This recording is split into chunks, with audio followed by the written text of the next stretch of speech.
KeePass, comment l'utiliser sur Windows 10. Bonjour et bienvenue. Dans cet enregistrement, je vais vous montrer comment utiliser KeePass, le gestionnaire de mots de passe. Si vous me découvrez, je vous rappelle que je fais des vidéos, des podcasts et surtout une lettre privée confidentielle avec des contenus exclusifs. Le meilleur moyen de ne rien louper est de vous inscrire à ma lettre privée confidentielle. Je vous mets un lien d'inscription en dessous de cet enregistrement. Alors, qu'allons-nous voir dans cet enregistrement? Nous allons voir déjà comment créer une base de données de mots de passe. Ensuite, comment créer une entrée dans cette base de données. On va créer un compte sur un site internet. On va générer un mot de passe fiable. On va enregistrer également les informations de connexion et les vérifier. Et enfin, on va utiliser cette base de données KeePass pour faire une nouvelle connexion. Donc commençons tout de suite par la création de la base de données. Alors la création de la base de données, lorsque vous avez installé KeePass, vous allez arriver sur cet écran là. Alors soit il va vous proposer automatiquement la création d'une nouvelle base de données, ou alors il va s'ouvrir sur l'écran que vous voyez. Donc pour créer une nouvelle base de données, deux solutions, soit vous cliquez ici sur nouveau, soit vous allez dans le menu fichier et vous cliquez sur nouveau. Ça revient exactement à la même chose. Donc là vous avez un petit document d'information donc qui vous indique qu'il va créer une nouvelle base de données avec une petite explication. Donc là je vais cliquer moi sur OK pour créer cette nouvelle base de données. Ensuite il vous demande l'endroit où vous voulez créer cette base de données. Donc là, moi, je vais choisir de le créer dans mon répertoire de transfert et je vais lui mettre un nom. Alors le nom que je vais lui mettre, je lui mets en général le nom de l'entreprise que je vais gérer avec cette base de données. Bon, là, je vais mettre un nom de test, donc je vais mettre test SB par exemple, voilà. Et je vais cliquer ensuite sur enregistrer. Alors ensuite, il me demande le mot de passe principal. Donc c'est ce mot de passe principal qui va servir de clé de chiffrement du fichier de base de données que vous venez de créer. Donc là c'est vraiment un mot de passe qui doit être assez fort et dont vous êtes sûr de vous souvenir. Et c'est un mot de passe que vous n'allez utiliser que pour ça. Il faut que ce mot de passe soit unique. Donc là moi je vais mettre un mot de passe unique. Je vais mettre 8 caractères, donc je vais mettre des chiffres, je vais mettre également des majuscules et des minuscules.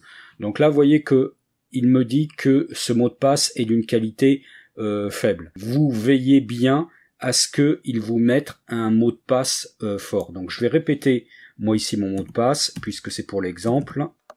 Voilà, donc il est bien identique et je vais cliquer sur OK. Alors il me dit qu'il est faible, êtes-vous sûr de vouloir utiliser ce mot de passe? Oui, je suis sûr et je vais utiliser ce mot de passe. Donc là il me demande de donner un nom à cette base de données, donc c'est le nom qui va apparaître dans le logiciel. Donc là moi je vais lui remettre le nom que j'ai indiqué tout à l'heure, donc test SB. Bon là vous pouvez mettre une description, bon ça a peu d'importance. Vous pouvez également personnaliser si vous le souhaitez la couleur, bon c'est pas non plus extrêmement important. Alors là, il vous propose également de créer une feuille de secours. Donc là, je vais cliquer ici sur imprimer et je vais aller imprimer cette feuille de secours. Alors je vais choisir un format print to PDF et je vais cliquer sur imprimer. Donc je vais pareil enregistrer ma feuille de secours ici dans mon répertoire. Je vais l'appeler feuille de secours.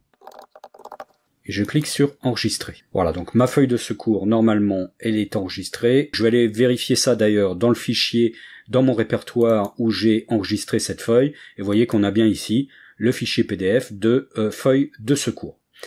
Donc là, voilà, la base de données a été créée. Maintenant, ce qu'il va falloir que l'on fasse, c'est créer une entrée. Donc là, vous voyez que dans la base de données qui a été créée, vous avez déjà des exemples qui sont indiqués. Donc une entrée, c'est une ligne que vous avez ici avec un titre, une adresse URL, un nom d'utilisateur, un mot de passe et éventuellement des notes. Donc si vous voulez voir le détail d'une entrée, vous pouvez ici faire un clic droit et cliquer sur modifier l'entrée. Donc là, vous avez le détail d'une entrée d'exemple qui a été mise automatiquement dans le logiciel. Donc là, moi, ce que je vais faire, c'est que je vais supprimer ici ces deux entrées. Donc je vais ici les sélectionner. Donc je les sélectionne en cliquant sur la touche majuscule.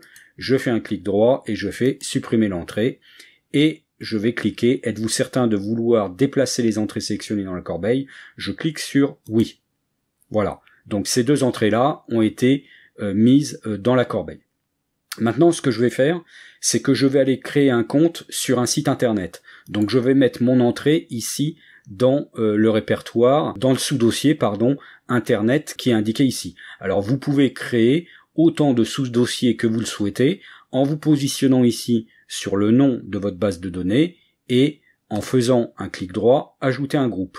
Donc là, vous pouvez ajouter autant de groupes que vous le souhaitez et classer vos entrées de mots de passe suivant l'organisation que vous voulez utiliser.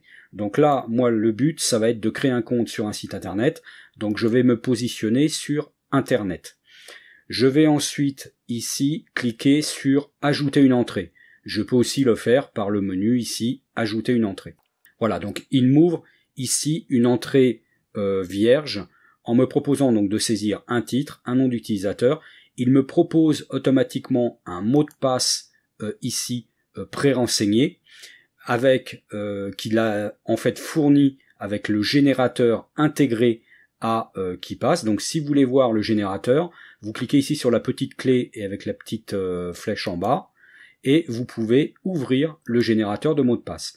Donc le paramétrage qui est fait par défaut, c'est une longueur de mot de passe de 20 caractères avec majuscules, minuscules et chiffres.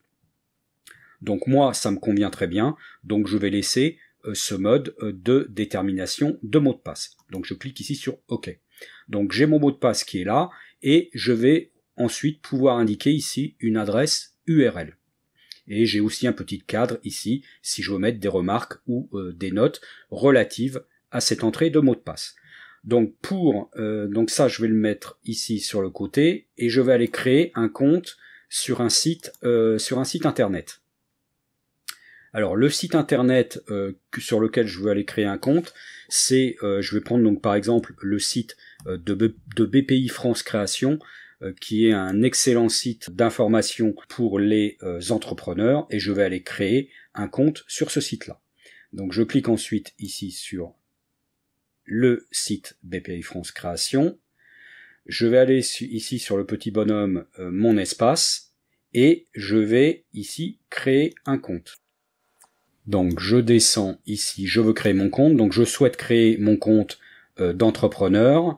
Je vais ici ensuite lui indiquer un email, donc je vais prendre l'email type du cabinet, donc je vais mettre cabinet à COP. Je clique sur je ne suis pas un robot, donc là c'est bon, et je clique sur créer mon compte. Donc il me remercie pour l'inscription, il me demande de suivre les instructions envoyées à l'adresse cabinetacop@gmail.com. Donc je vais me connecter sur ma messagerie. J'ai bien reçu le message de confirmation d'inscription. Je vais ensuite ici cliquer sur le lien pour valider l'inscription. Voilà, donc là il me dit que c'est une connexion unique et qu'il faut que je clique sur le bouton pour me connecter et au site et changer mon mot de passe. Donc je clique ici sur se connecter. Voilà, donc maintenant il me propose de créer mon compte donc en renseignant le mot de passe. Donc ce que je vais faire ici, c'est que je vais indiquer déjà en titre, je vais indiquer le nom du site. Donc je vais mettre BPI France Création. Ensuite, je vais en nom d'utilisateur, je vais recopier l'adresse email que j'ai indiquée. Donc je vais sélectionner ici l'adresse email et je vais la copier dans ce champ. Ensuite, je vais prendre le mot de passe qui est ici. Et par contre, là, pour le coup, je vais le copier à cet endroit. Donc, où il demande le mot de passe. Alors, il me dit sécurité du mot de passe, bien. Par contre, il me dit pour être valide, le mot de passe doit contenir au moins un caractère spécial. Donc là, dans mon mot de passe, il va falloir que je rajoute un caractère spécial. Donc là, par exemple, à la place du S que j'ai là, je vais mettre un dièse, par exemple. Voilà, je mets un dièse et je vais remettre le mot de passe dans les champs du site. Donc je le copie ici, voilà, donc cette fois-ci c'est vert, je n'ai plus le message d'erreur. Je le copie ensuite en dessous, donc ils correspondent bien. Bon, il va falloir là maintenant que je complète la fiche d'inscription, donc je vais le faire maintenant rapidement.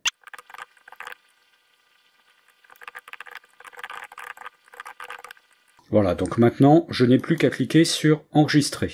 Voilà, donc le compte a été créé. J'ai renseigné ici mes différents éléments de l'entrée. Il me reste par contre une chose à compléter, c'est ici l'adresse URL du site. Donc ce que je vais faire, c'est que pour avoir l'adresse exacte, je vais ici me déconnecter du site et je vais voir l'adresse qui est indiquée pour pouvoir se reconnecter. Donc là, je vais fermer cette fenêtre, et donc c'est a priori sur la fenêtre principale. Donc je vais prendre en fait l'adresse URL de cette fenêtre-là, et je vais la coller ici dans adresse URL. Donc là, je vais cliquer sur OK pour valider l'entrée saisie. Par contre, je n'oublie pas ici, maintenant, avant de faire quoi que ce soit, d'enregistrer la base de données, parce que actuellement la base de données n'est pas enregistrée puisque la petite disquette ici est bleue. Donc je vais cliquer sur la petite disquette et voyez qu'après enregistrement, la petite disquette est grise. Ça veut dire qu'il n'y a eu aucune modification depuis l'ouverture de la base de données. Enfin, ou depuis le dernier enregistrement. Donc là, maintenant, on a créé l'entrée, on a créé le compte, on a créé l'entrée.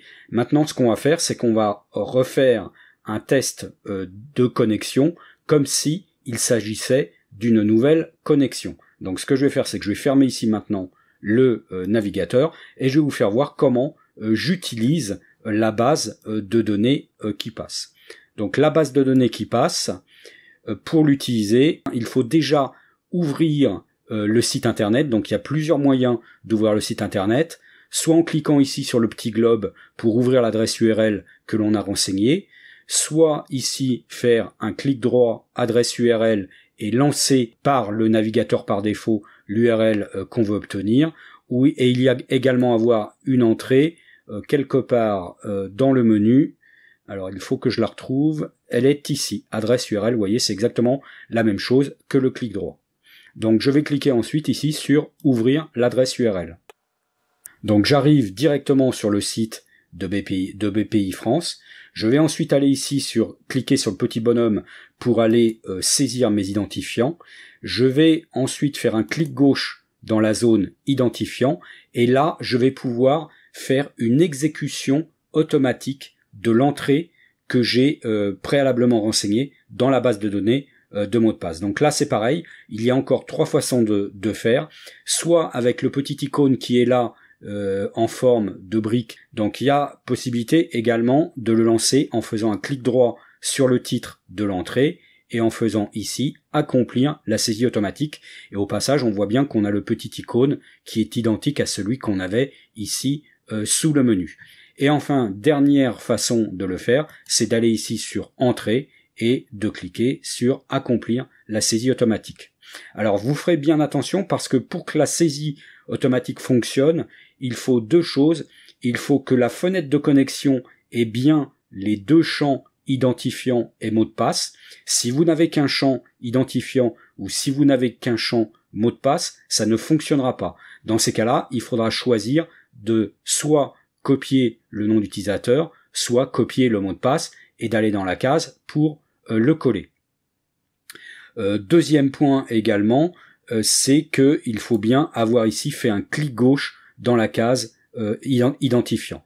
Donc là, je vais faire l'exécution automatique en faisant un clic droit et je vais cliquer ici gauche sur accomplir la saisie automatique.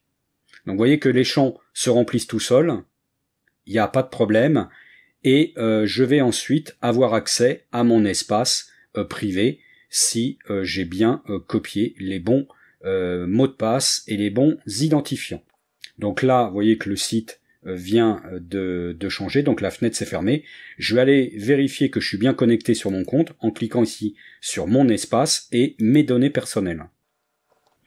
Donc voilà, je suis bien ici sur mon espace puisque j'ai bien toutes les données que j'ai renseignées tout à l'heure qui sont renseignées.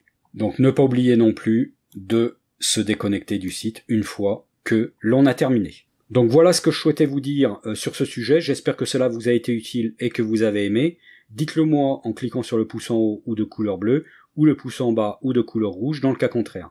N'hésitez pas non plus à faire vos remarques et observations en commentaire pour échanger sur le sujet. Merci de votre écoute et à bientôt.